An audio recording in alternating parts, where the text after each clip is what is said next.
சென்னை புறநகர் பகுதியில் இருக்கிற ஒரு பழைய பங்களா 150 வருஷமாக பூட்டியே இருக்கு. அந்த வீடு மார்க்கெட்டுக்கு நடுவில் இருந்தாலும் அந்த வீட்டை யாரும் வாங்க நினைக்கல.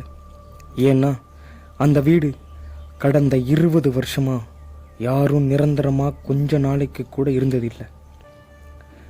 ரமணின்ற ஒருத்தர் மட்டும் அந்த வீட்டை விலைக்கு கம்மியாக இருக்கிறதுனால வாங்குறாரு.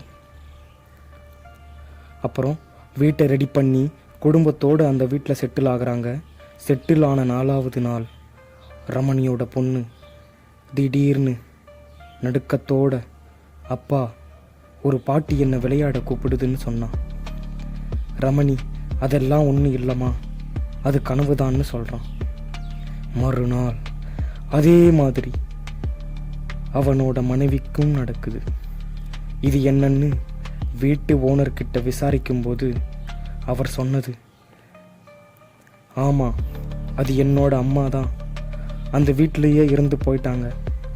அவங்களோட ஆன்மா இன்னும் இங்கேயே தான் இருக்கு அப்படின்னு ஒரு திடுக்குடும் தகவலை சொன்னார்.